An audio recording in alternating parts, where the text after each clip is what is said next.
Since the dawn of time, man's always shared one instinct that's been passed down for generations, and that's an inability to not immediately yap about a movie that came out 2.5 seconds ago. Nowadays, if you are so much as a single day late to seeing something, I guarantee you some dickhead is going to be covering your entire feed with blurry cam footage of Supergirl 2.5 seconds after the premiere. I can always tell when a new game's just come out because my YouTube homepage turns into a freaking minefield of those endless all bosses and ending videos that comes from some dude speedrunning the shit out of the new Donkey Kong day one so we can cram every single frame of the game into a single thumbnail before any other person has even finished downloading it yet. Like, how the fuck is your unemployed ass able to plow through a 60-hour game the day it comes out just to ruin it for other people? Like, genuinely, how is that even possible? And it's not just clout chasers on Twitter you gotta watch out for. Nowhere is safe from spoilers these days. Even Duolingo is posting Jujutsu Kaisen spoilers. Like, even if you went outside to touch some grass so you can go into Marvel's Thunderbolts blind, you still get to the cinema and get spoiled by the poster of the movie. We're at a point where, like, if you're invested in literally anything, you are expected to, like, drop whatever you're doing and quit your job to plant your ass in front of the TV, so you don't end up like me, who didn't realize that waiting 5 days to watch the new episode of Invincible would mean that the official Amazon YouTube channel was going to be posting about how Rex fucking dies before his body was even cold yet. But, like, how was I supposed to have time to watch it when I was too busy booking super convenient doctor's appointments with the sponsor of this video, ZocDoc? Guys, I gotta be honest, I'm getting old as hell this year, okay? Turns out 7 straight years of sitting in my desk chair like L from Death Note has permanently cooked my back to the point where I've decided I'm probably dying before 25. I've never needed to go to the doctor so many times in 1 year, and yet it takes me the length of an entire pregnancy to book an appointment because talking to someone on the phone brings me more pain than any spinal fracture ever could. But with today's sponsor, ZocDoc, you get access to a free website that helps you look for and book for high-quality doctors from over 100,000 in-network healthcare providers and choose their available appointment times to help with anything from mental to dental health without having to talk to a single scary receptionist. Only like last month have I finally found a doctor that I actually like that talks to me like a normal human being and not like a sentient version of ChatGPT, which has made a huge difference for me in terms of like actually wanting to have my problems looked at. And if you're worried that like most practices, you're gonna find out that your doctor is either on holiday for the 20th time that week or booked out for the foreseeable 2 decades, with ZocDoc, once you've found the doctor you need, you can see their actual appointment openings, choose a time that works for you, and instantly book a visit with just a few clicks. That usually lets you be seen within 24 to 72 hours, so you don't have to wait until you're 80 to have your back looked at, or even a video call at the time of your choosing with no hidden fees or conditions without having to rot in a waiting room for the rest of your life. So don't be like me and let your spine deteriorate because you're the world's most socially inept 24-year-old. Go to ZocDoc.com/diamondbolt or check the link in the description to get started with ZocDoc right now. Thanks so much to ZocDoc for sponsoring, and now back to the video. For years, teams of scientists have been trying to figure out the exact socially acceptable time that you can start posting spoilers. Like, if I'm looking through a thread on Reddit about like the best plot twist of all time and end up ruining about 15 movies I haven't seen yet because I'm a dumbass, that's on me, okay? Because it gets to the point where there's some stuff that's iconic enough to have been absorbed into like the greater public consciousness, which is why not even the video Jizz in My Pants was safe from ruining my ability to watch The Sixth Sense for the rest of my life. When Bruce Willis was dead at the end of Sixth Sense, I jizzed in my... Fuck! I think a week is like fair game, okay? I found an article that says like 24 hours, which is the dumbest shit I've heard in my entire life. Like, sorry, not everyone can immediately binge 14 hours of Stranger Things in one night to compete with your unemployed ass. I think I get kind of lucky down here in Australia because I trade having functional internet for a time zone that's so cooked that it basically means we get like every movie a day earlier than the rest of you fuckers. So there's this like beautiful 24-hour period for me to get my ass to a cinema where none of you goddamn Americans can take it from me. But maybe the worst mistake I've ever made in my life is being friends with people that wouldn't drop their entire work week to see Superman with me, no matter how many times I told them to quit their jobs. So I had to wait an entire week to see that shit while being absolutely railed by spoilers. Because I knew the second that I didn't make it to the advanced screenings, I was going to be seeing the entire movie in GIF form the day of. There wasn't a single time that I looked up anything about this movie, but my entire feed was being plastered with those like half-assed spoiler tags, where people like try and bury the actual spoiler down a couple paragraphs as if my eyes go straight to that, and not the giant fucking picture you attached. Like, what, am I not meant to spend 85 hours a day on Twitter? Come on. And then you have to do like that goofy shit of trying to gaslight yourself into thinking that maybe it was just a meme, okay? Maybe I Eat Pussy 556 didn't know what they were talking about. I mean, I still enjoyed the movie when I finally did get to see it like 15 years later, but I think I would have had a better time with it if I didn't already know in advance that Superman gets kicked in the dick.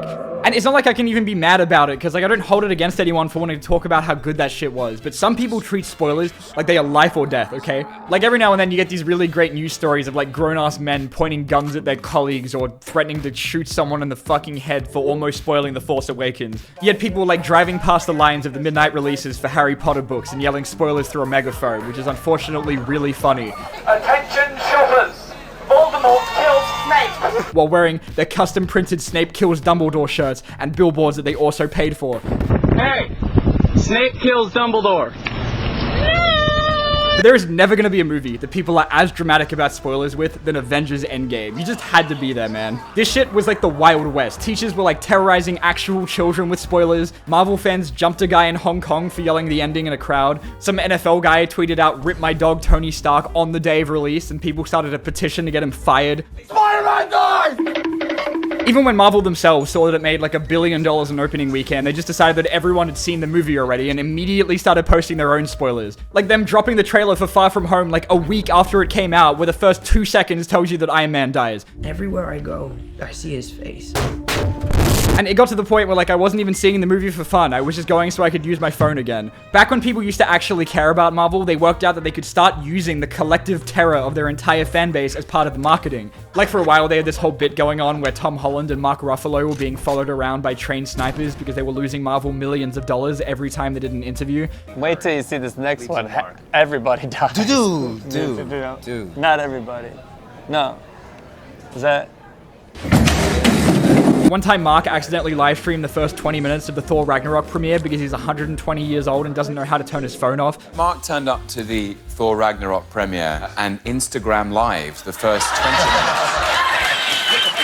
And then there was the time that Tom Holland opened a poster of Infinity War while he was live on Instagram. That was definitely, absolutely not staged. That's why the text isn't mirrored like the rest of it. But no matter what they do, no multi-billion-dollar movie studio is a match for an underpaid caterer who wants 50k likes on Twitter. Toby and Andrew being in No Way Home was like the worst kept secret, maybe of all time. Like between all of the generational photoshops and Reddit theories and Andrew spending about 3 months undergoing an FBI interrogation anytime he went on a talk show because all of the hosts were competing to see who can get him fired. We do have to ask you about Spider-Man. Oh yeah, everybody's we saying have to. Everybody's saying there you may be in it. There's a cameo. Is it called Spider-Man 3 because there are 3 Spider-Men in the movie? You're in the new Spider-Man, No Way Home. Congratulations. And even though knowing about the villains in advance already had people speculating, for the most part, they did their best to keep their involvement in the movie a secret. Oh, a HD video of Andrew Garfield on set just leaked?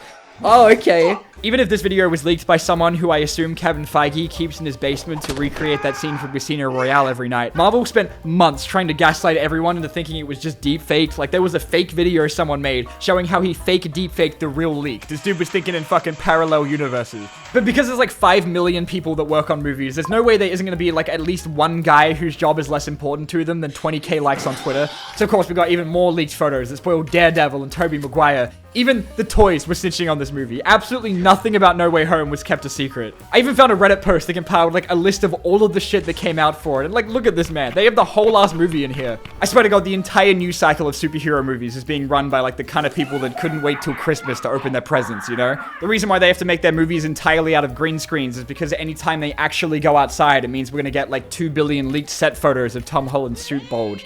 These people are so obsessed with uncovering every single goddamn detail because they'd rather read about it on a spoiler subreddit before they even finish making the movie. But like, people are sending drones into the set of Avengers Doomsday. I feel like I already know the entire plot of that movie and they literally haven't even finished writing the script yet. Like between all the leaked concept art and dogshit AI videos, I know that Dr. Doom is going to look like Iron Man. I know that the Avengers are going to fight the X-Men from the Fox movies. I know that Doom is going to have a normal face. I know that Loki is coming back for like the 20 billionth time, as well as every single goddamn character in the entire movie. And it's not like I'm looking for this stuff, man. Twitter just do be like that. And I just don't get it. Like, if I had it my way, I don't even want to know if there are dinosaurs in the new Jurassic Park, okay? If I'm already gonna go and see a movie, I kind of want to, like, find this stuff out as I'm watching it and not 18 months beforehand, just so some Twitter news account can pay their rent that month. But like, as a kid who thought the Transformers movies were going to be the closest human equivalent to seeing God, I can tell you that shit has always been like this. The only difference is that I was reading it in magazines instead of while doom scrolling Twitter. Back when Transformers 2 was coming out and for some reason Paramount didn't want everyone to know every single detail about the plot, there were dudes hacking into Michael Bay's computer to get their hands on 240p images of Devastator's balls. I remember that like enough stuff got leaked that Michael Bay himself had to come out and say that they were putting out their own fake spoilers to try and hide any actual details about the movie, which was basically his way of pretending that the extensive list of the cast details and leaked toy photos were totally made up. And I think it's kind of crazy how much more sacred spoilers are now, unlike back in the day when they literally just didn't give a shit. Wow, what an ending!